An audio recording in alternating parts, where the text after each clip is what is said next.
Ndabasuhuje cyane inshuti bakunzi ba Omar TV Show, nkomeje kubifuriza kugubwa neza aho muherereye hose, abari mu burasirazuba, abari mu burengerazuba, abari mu majyepfo, amajyaruguru ndetse n'umujyi wa Kigali, mwese ndabasuhuje cyane cyane cyane. Nkomeje kubifuriza kugubwa neza. Uyu munsi rero amakuru agiye atandukanye acaracara, ni amakuru ajyanye n'ubwigenge bwuzuye cyangwa se n'uburenganzira bw'ibihugu byinshi bitandukanye bya Afurika biri gukomeza bigenda biharanira kwigenga byuzuye. Mu by'ukuri inkuru igezweho ubu ngubu cyangwa se inkuru ivuzwe mu minsi ishize ni inkuru y'umuperezidante. Ni umuperezidante mushya, ni umuperezida wa Namibia watowe kuva ku itariki 21 z'ukwezi kwa gatatu 2025 nibwo yabaye perezida. Amatora yari yabaye mu kwezi mu mpera z'ukwezi kwa 2024. ni ukuvuga ngo uyu mudamu yitwa Netumbo Nandi Ndaitwah, ni umugore wabaye uwa mbere mu gihugu cya Namibia. Niwe mugore wa mbere kuva Namibia yabona ubwigenge mu 1990. ni ukuvuga ngo rero urumva ko ni n'igihugu mu by'ukuri ubwigenge kibumaranye igihe gitoya. Uyu mudamu rero niwe rwose warebye uburyo abazungu bakomeza kugenda bitwara bigira nk'aho ari bo mana y'isi cyangwa se ari bo bantu bakomeye cyane ku isi.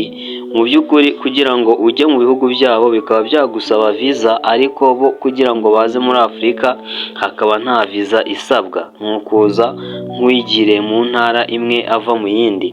Uyu aravuga ati niba rero kujya muri Amerika bisaba viza, ubwo ni ukuvuga yuko n'umunyamerika wundi nawe ugomba kuza muri Namibia nawe agomba kuzajya agira iki, abanza gusaba viza. Ni ukuvuga ngo abantu bakimara kubona aya magambo barayakotinga, bagenda bayavugaho mu by'ukuri bagaragaza yuko ari ubundi butwari no guca agasuzuguro kuri aba bagashaka buhake. Ibi bikaba mu by'ukuri bikomeza kungwamo na perezida w'igihugu cy'u Rwanda ndetse na perezida wa Senegal, wa Burkina Faso, myihanganire uyu nguyu Captain Ibrahim Traore, nawe mu kiganiro mu minsi ishize yagiranye n'itangazamakuru yavuze impamvu atibaza ukuntu abazungu bo kugira ngo ujye mu gihugu cyabo bo bagusaba viza, ariko kugira ngo baze mu gihugu cyawe mu by'ukuri bakaba nta viza abasabwa. Avuga ko ibi ngibi ari ubukoroni buvuguruye ndetse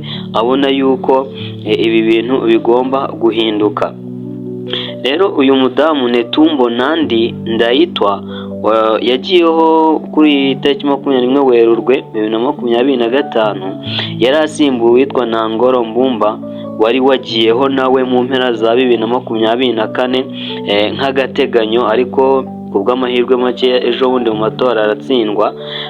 We yari yagiyeho asimbuye perezida wa Namibia wari witabye Imana, uyu nguyu Hage Geingob niwe wari perezida wa Namibia, ariko nyine Imana iza kumukunda kuturusha ndetse iba yanakisubiza ubuzima bwe. Ibi rero tubivuga tubona yuko mu by'ukuri ari ukwigenga abanyafurika bashaka, ndetse bikaba ari nabyo bizakomeza guhesha ishema ubu butaka bwa Afurika. Mu kiganiro gikurikira turashaka kubarebera uyu mudamu, uyu Netumbo Nandi, wari umuntu mu by'ukuri bigaragara yuko wenda yaba atarazwi cyane hano mu bayobozi, wenda bazwi n'iki, ariko wenda muri Namibia akaba yaba yarazwi.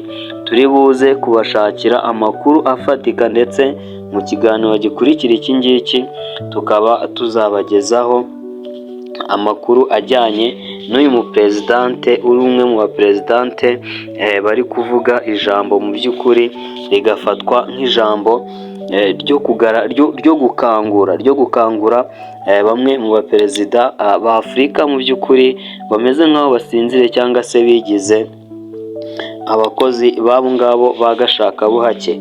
Mukomeze mukande subscribe ku bantu batabikoze, ndetse mutange ibitekerezo, mushyireho comment, mushyireho like, muduhe share, mutugeze no ku bandi bagenzi banyu batumenye. Ahasigaye Omar TV Show ikomeze ikure. Turabashimiye kandi turabakunda.